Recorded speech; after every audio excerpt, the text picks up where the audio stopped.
Do you know what's mad? Is it's only been a few days since I've been out on this bike up here. You've seen on the last video this field here, but you can barely see now over the top of it. A few days ago you could see quite clearly over there, all those fields at the back and over there, but this, you see this stuff here, it's must have grew about 2 foot in a week.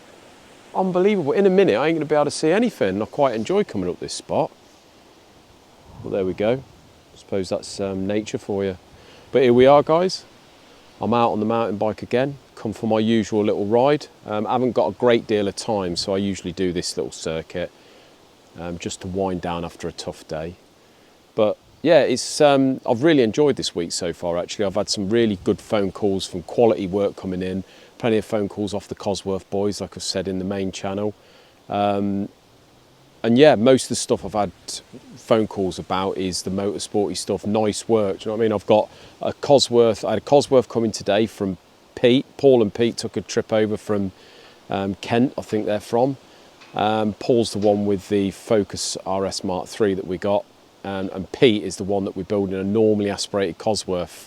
So stay tuned in the main channel for that one. That's going to be interesting. Hopefully we're going to go for the roller body throttle bodies, roller barrel throttle bodies, sorry. So yeah, that's going to be an interesting build. We've got someone from off Facebook, a chap bringing us in another Cosworth to have a load of machining done, the 6 long studs, etc. And he's also bringing another Mark III Focus in for us to do. So yeah, plenty of Cosies coming in, if you're a Cosworth fan by the sounds of it, which is all good. So yeah, really enjoying this week. I've had some nice machining jobs. I've had a bit of a sort out of the workshop. But the main thing is, like I said to you, I think I said to you in a previous video, Paul from Kent is the one that's took in the delivery that we had from the weekend from the chaps in Poland, delivering the rest of the bits from our body kit. So that is all good news. He's delivered it today to us. Obviously, he's took a trip down to deliver Pete's Cosworth engine for us to do, and he dropped off the bits. So we'll head back to the workshop. We'll be back tomorrow now, but I'll show you the bits that we've got off on. We've got another C-pillar kit, but it comes with all the bracing, so that is what we needed. Also comes with the arch liners, so the outer, rear, inner arch, and the front arch liners in fiberglass, but it's real tough quality fiberglass. So yeah, we've got everything we need body wise for the E30 now, guys. I've got all the bits coming, should be here next week, I think, the carbon bits with the carbon mirrors, so looking forward to showing you them. But yeah, really looking forward to getting all the bits together now, and yeah, it's getting on the way. So I'm going to head off now, finish my ride, get back to my family, and I'll see you in the morning back at the workshop where I can show you those bits. You know, some days, guys, you have highs and lows, don't you? Well, today's one of them days. So I had a little bit of a whoopsie the other day. Some idiot was parked right on the corner in a car park, and I've hit the side of his bumper. Absolutely fuming. YouTubing here, mate, you're famous. YouTubing. Cheers, mate. Oh, lovely. Thanks, buddy. So that's the second van now we've got to repair, guys. Absolute bloody nuisance, really. Only a little bit, but I just don't like marks on anything. But there is a plus to our day. Let's get upstairs and have a little look in our Aladdin's cave, the mezzanine. We've got a little present for you guys. Every day seems to be like Christmas here. So there we go, a load of fiberglass bits, and these are the final pieces to our puzzle. So a little surprise, we've got the arch liners for the front, which I did not expect. I didn't even see them listed when they advertised the body kit. So what we're going to do with these, obviously because they're fiberglass, apparently these are really tough, but I might have a word with Joe Oates, because I think Joe's having a go at fiberglassing or carbon Kevlar in, or he's making a front splitter for his car, so I might see if we could coat the underneath with that. I don't know, but it may be all right, but that is an absolute plus. These are the pieces we were waiting for, guys. So we've got, you can see, we've got a spare C-pillar there. We already got that, but they've sent us another one, so we'll probably, it'll be a good spare, but we'll see which one fits best. We've got a rear panel there. Obviously we're not using that because we've got an original steel one on there. But these are the bracings for the C-pillar kit. So obviously this one goes on the other side, but these go in here. And then there's the piece, let's have a little look. There's the piece here that goes at the top. So there's bracing all the way around there. So you bond all that onto it and bond all that on the car, and it makes all this really, really strong. We've got the top piece, which, so over the top, this area here, when that is bonded to the roof, this piece goes over the top and just covers it.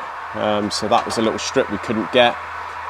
This bit here is obviously the bracing for this piece in here.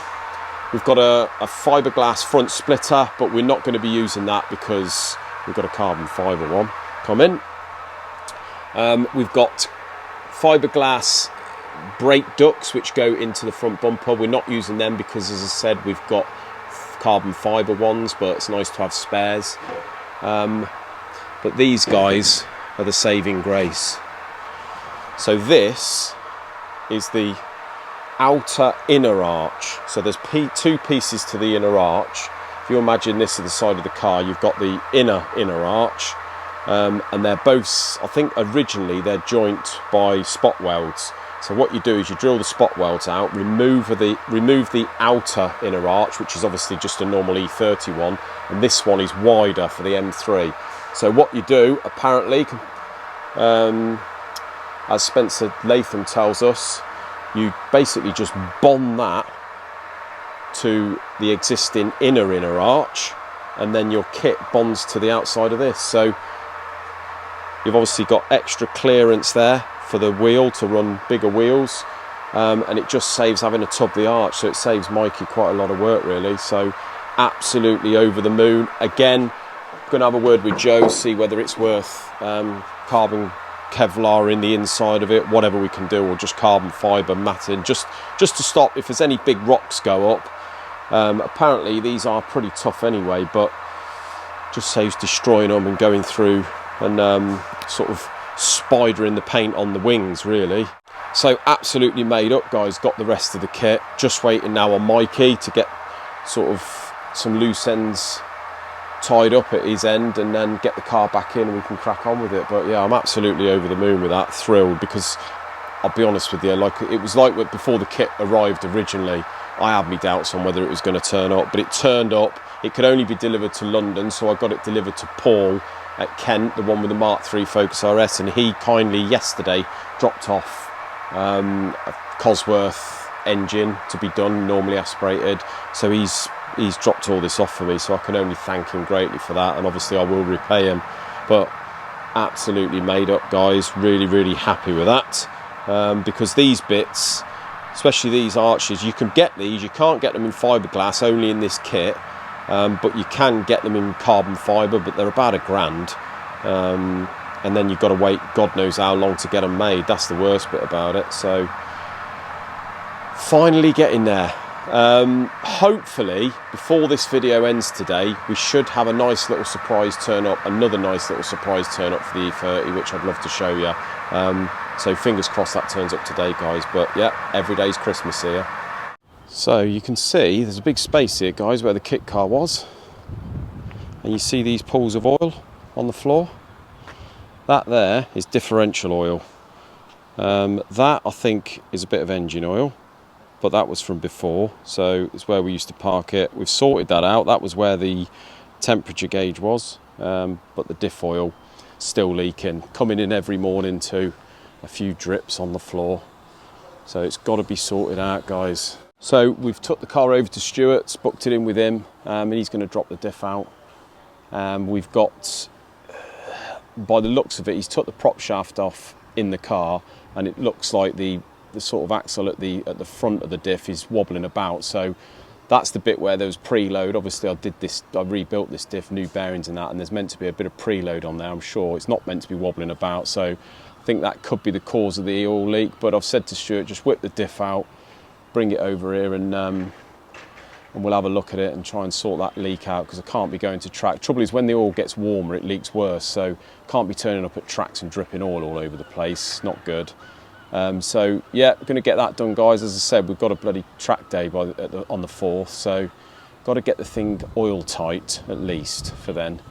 But if any of you are about on the 4th, I know it's a Friday, but if you're about on the 4th of August and you want to come over and say hello, be really pleased to see you as usual. But until another video, guys, thanks ever so much for watching. See you Friday on the main channel. Take care. Cheers, guys.